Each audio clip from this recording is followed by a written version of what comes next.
Salut les gens, bienvenue sur le festival de Cannes 2014, en plein palais des festivals, étage numéro -1 avec le brouhaha et de nouveaux invités. Et là je dis on est bien Tintin parce que Tintin et les oranges bleues.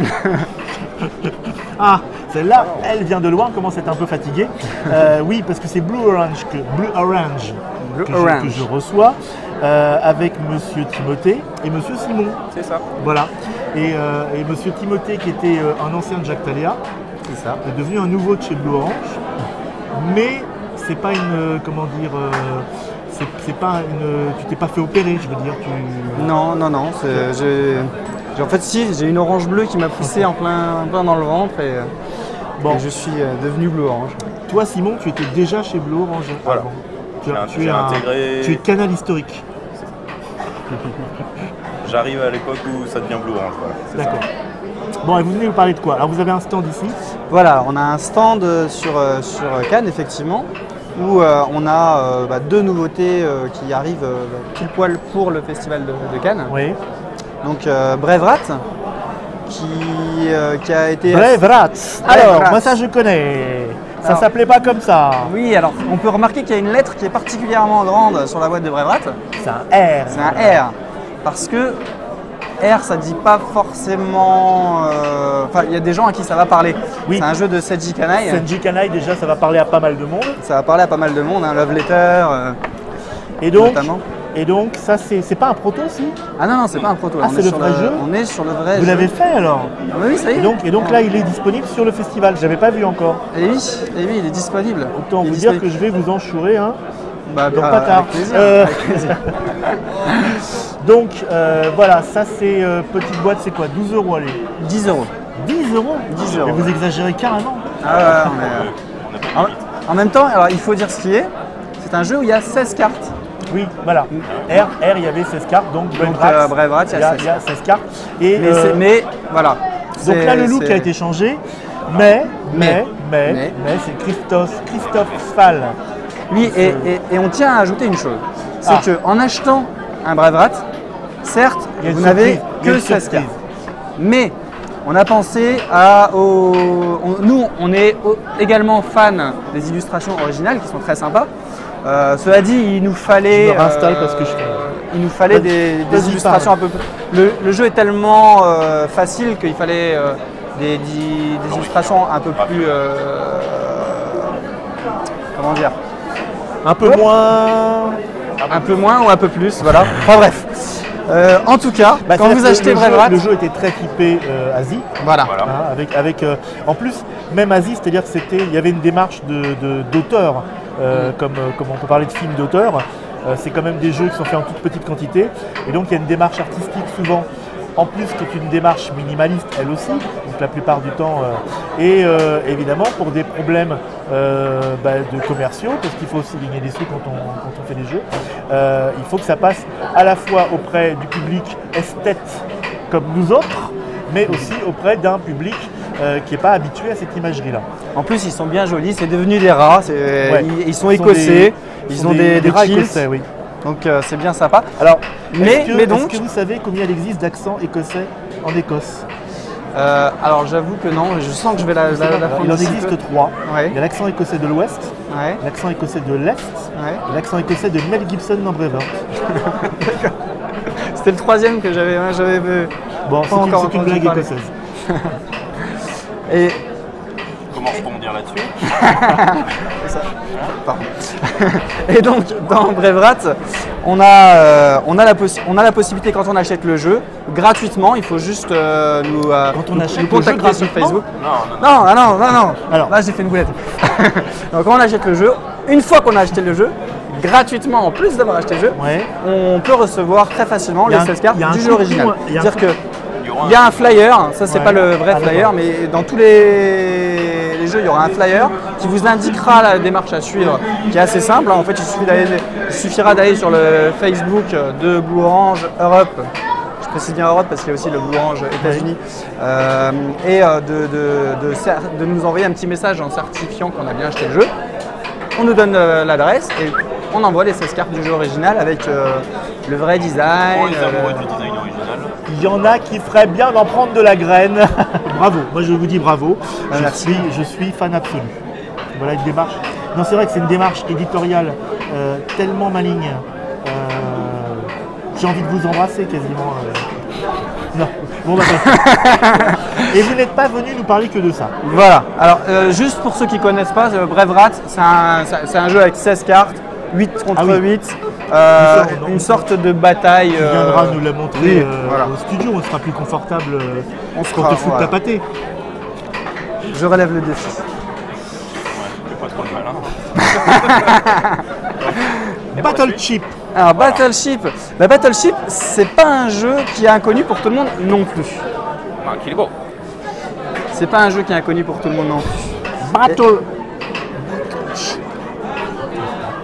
Non, c'est pas inconnu pour tout le monde, d'autant plus qu'il y a un type qui a fait un super article dessus sur TikTok. Pas entendu parler. Non.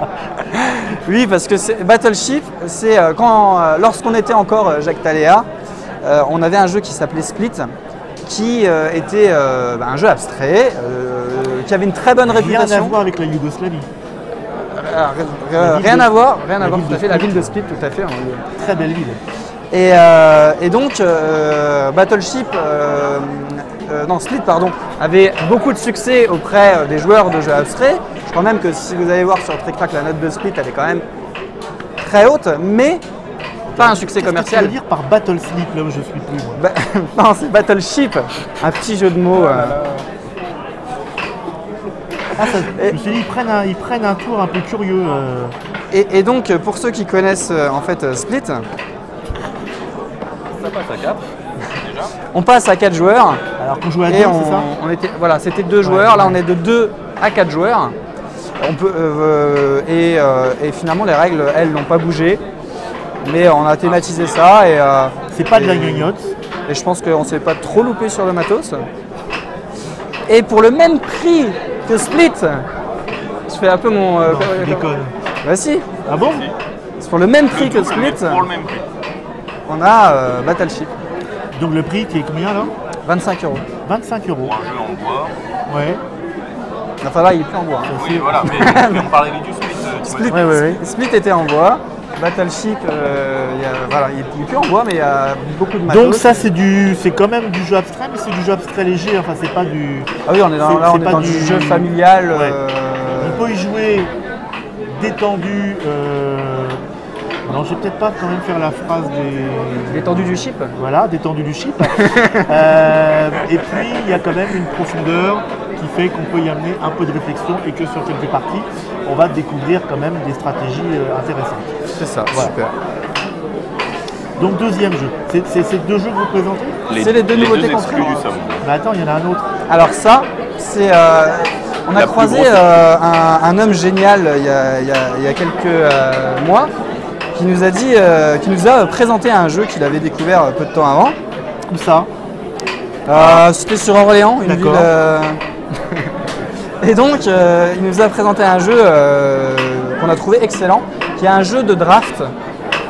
Mais je dirais, c'est le draft simplifié au maximum. C'est le draft game minimaliste. Très Minimalist game voilà, draft. voilà. Ça. Et alors, en plus, j'ai demandé. Donc, c'est un jeu de sushi, ça s'appelle Sushi Draft. On va drafter les sushis. Et ce qui est génial, c'est que, alors là, je ne sais pas si tu le savais, mais alors, l'auteur m'a expliqué après qu'en fait, ils ont choisi les sushis parce que au Japon, quand tu manges des sushis, en fait, tu as le tapis roulant qui tourne et tu prends un sushi pour le manger et tu veux prendre le deuxième, mais il est déjà passé chez ton voisin de gauche. Et donc, C'est ça qui Quand a on inspiré va- la mécanique. c'est ça qui leur a inspiré la mécanique du jeu, ce que je trouve absolument génial. Alors, pour la petite histoire, il faut savoir que c'est un jeu, je ne sais plus si je l'ai ramené du Japon ou si c'est les gentils japonais qui m'envoient des jeux. C'est salaud, mais je fais un métier formidable. Donc il y a des gentils japonais qui m'envoient des jeux.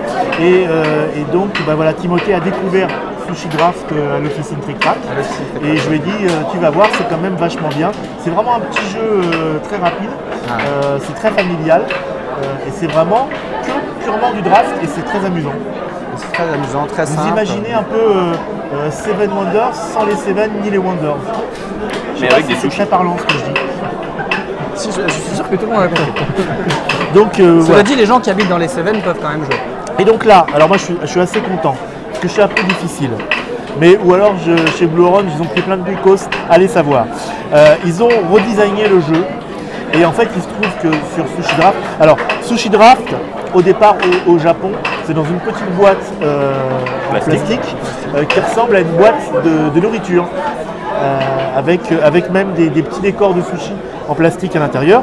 Bon là on est redevenu sur une boîte un peu plus sage en carton. Ce sera pas la C'est bonne pas celle-là, définitive, d'accord. celle-là. Alors, on l'a mis dans- Les cartes étaient déjà rondes et ils les ont redessinées. Sauf que moi j'ai la version originale donc, et en fait la version redessinée est beaucoup plus jouable parce qu'il y a des couleurs vachement plus identifiables. Et voilà. Et donc on va manger des sushis. Le but c'est toujours le même. C'est exactement le même jeu. Voilà. On mange des sushis et en fait c'est un concours, c'est les enfants et la maman. Et donc les enfants ont décidé de savoir qui mangerait le plus de sushis possible.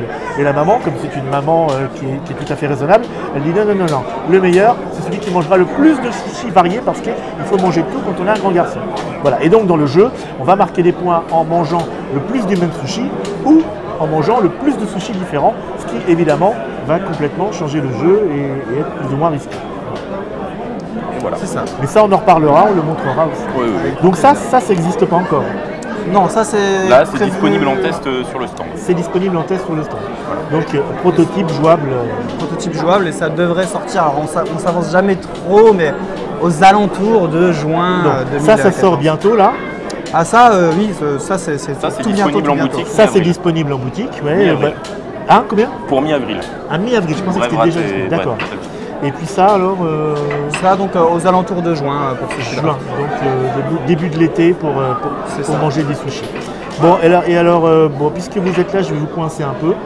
D'autres projets secrets? Qu'est-ce qu'on a comme projet secret? Alors pour allons-y sur les projets secrets. Allons-y, parce que tout le monde sait qu'on ne se dévoile pas facilement, mais bon. Les Nada marchent plutôt très bien. Ouais. Et ben, un Donc petit trait. voilà, Mais très ça, vite. c'est pas très secret, on en a déjà parlé sur Trick-Track. Ah oui, il nous donne des faux secrets si tu veux. Et voilà, c'est non, ça. mais Il est c'est très de la malin fausse ce qu'il veut. Mais il y a peut-être des Ah, gens tu qui n'ont veux un pas vu secret? ce jeu Ah fait oui. pour ressortir le secret. Donc on a Flash qui va sortir, qui est un petit frère de Nada. Flash. De Nada. Flash, ouais. Aha, Master of the Universe. Alors c'est T'avais presque fait, ça. t'avais fait la même dans l'article. Hein. Mais tu sais, quand j'en ai une bonne, je la tiens. Ah oui. Puis quand on est vu, on se rappelle plus de toute façon.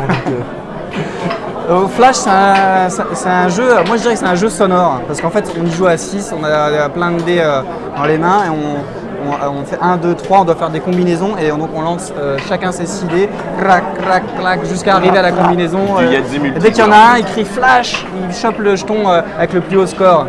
Et les autres continuent, ils crient Flash. Et donc quand tu entends une partie de Flash jouer, en fait tu entends plein de lancers de dés, plein de Flash qui crient partout. bon, je vais proposer, oh là, je dis n'importe quoi, ça devient terrible.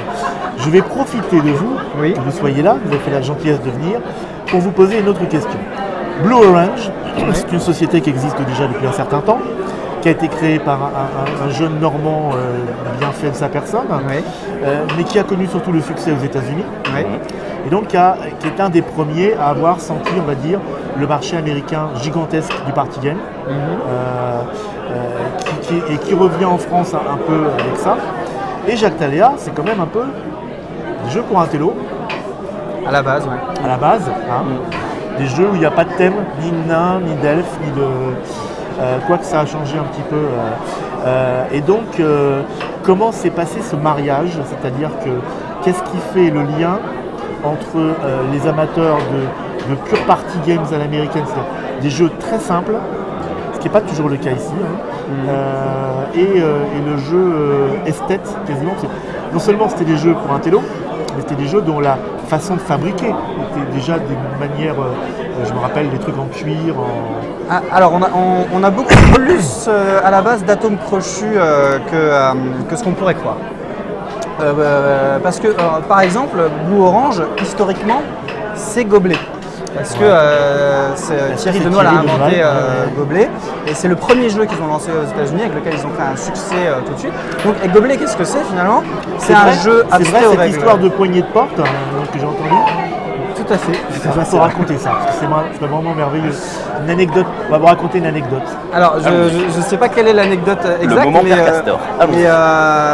mais Thierry Denoël donc, travaillait pour vendait des poignées de porte aux États-Unis. C'est un métier, ça existe. Et donc, Il se déplaçait pas mal. il se déplaçait pas mal. Et à l'époque, il n'est pas du tout joueur. Enfin, il n'est pas, il bosse pas dans le jeu, il n'est pas dans ce milieu-là. Ah non, pas du tout. Et en fait, sous couvert parce que c'est ce que je me rappelle de l'histoire qu'il m'a raconté, hein, il voulait acheter un jeu de cette famille pour ses enfants. Et comme il n'y avait pas de jeu de cette famille aux États-Unis, il s'est dit je vais en faire un parce que ça n'existe pas. Et puis de fil en aiguille, finalement, ça n'a pas été le jeu de cette famille, mais il a réfléchi à d'autres choses. Il a fait un jeu avec des poignées de porte. Et il a fait un jeu avec des poignées. Alors là, du coup, c'est toi qui vas m'apprendre. Après, c'est l'histoire, si tu veux, c'est les pires.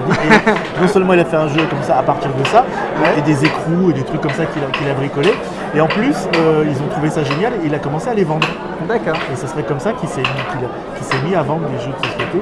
D'accord. Alors que ce n'était pas du tout sa destinée. Et aujourd'hui, on peut dire que Blue Orange, on les connaît peut-être moins bien en France, mais c'est quand même une assez grosse boîte. Vous êtes combien? Aux États-Unis? Ouais. C'est une trentaine de personnes. C'est ça. Donc c'est déjà une. C'est plus la France. Bon ben voilà, vous savez tout. On vous raconte, c'est l'effet canapé. Mais de toute façon, Thierry viendra en disant mais pas du tout, c'est pas vrai. Peut-être. Bon, mais merci d'être venu nous avec présenter grand ça. plaisir. On récapitule quand même parce qu'on a raconté plein d'idioties. Battleship, qui est dispo bientôt avril. Avril boutique. Avril en boutique sur Canal. Braveheart, À la même date. à la même date. Sushi, Sushi Draft, juin. Voilà. Et donc tout ça, ça on en a déjà parlé. Braveheart, on en a déjà parlé aussi, je crois. Oui, On en reparlera au moment de la sortie. Et puis Sushi, évidemment. Si Sushi Draft, vous pouvez retaper, si vous tapez dans le moteur de recherche de TrickTrack, vous allez trouver un article d'un type formidable sur la version japonaise. Voilà, merci de nous avoir suivis. Et on se retrouve bientôt avec des gens encore vraiment formidables, au corps superbe. Et on se retrouve très bientôt. On vous fait toujours plein de baisers, à tous, surtout à certains. Ciao.